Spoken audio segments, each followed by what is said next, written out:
Hey everybody, I'm Nick James. Welcome to Nick's Nerd News. Now usually I'm your guy to give you your week in geek in just 4 minutes.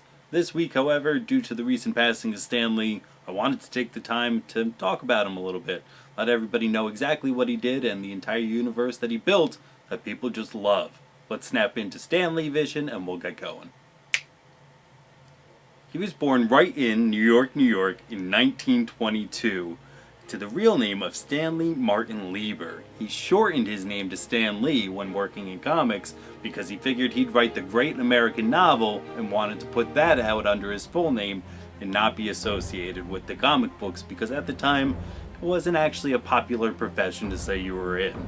Now, he started in Timely Comics in 1939 and just 2 years into the job at the ripe old age of 19 was made the editor-in-chief, where he kept that job until 1972. At the beginning, though, he wasn't really a big fan of it. He wasn't really allowed to do what he wanted to do. He had all these ideas and couldn't express himself, so he was about to leave when his wife Joan said, "Hey, do one for yourself. If you wanted to make a comic book, if you don't care if you get fired anyway, what is the comic book that you'd write?" And that comic book was The Fantastic Four. And thus, the Marvel Universe was born. I mean, with help from artists like Jack Kirby, Steve Ditko, John Romita Sr., Don Heck, Bill Everett, and Joe Manlini, he was able to forge all these characters that we know and love that built what is the Marvel Universe. Fantastic Four, X-Men, Spider-Man, Daredevil, the Hulk. All these characters came from Marvel and from Stan Lee. Later, this would be turned into the Marvel Cinematic Universe, which would then make all of these characters worldwide known. And because of that, Stan Lee was able to sneak into all the Marvel Cinematic Universes, all those movies, because it was a nice wink at the man who made them. Thus, you get to be in the products. My top 5 favorite moments Stan Lee cameos have to be when he appeared in Ang Lee's Hulk, because he was next to Lou Ferrigno, who played the actual literal Hulk in the television series compared to Bill Bixby's David Banner.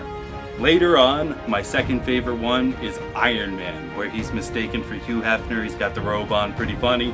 In Avengers 2, he got really drunk and he was like Excelsior because he drank Thor's magic potion.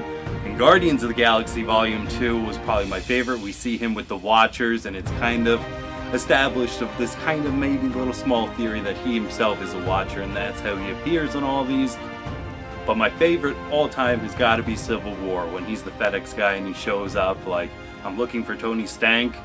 It's just good. You know he enjoyed doing those and we enjoyed watching him. It's just been so much fun to see him do this. And not only have we loved him doing this, he's loved us back in return. He admired his fans as much as we admired him. And he said it himself, he was in the game at the very end for the fans because they meant that much to him. And to actually end this, what we have is a little piece of him saying how much he loved his fans. It's from one of his very last interviews. So not only does he thank us, we thank you. Stan Lee, Excelsior. I cannot tell you how much I love my fans.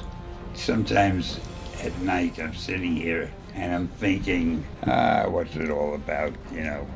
And then I get a letter from a fan, or I read something, or I see something, or I remember something, and I realize it's so lucky to have fans who really care about you. And that's the reason I care so much about the fans, because they make me feel so great.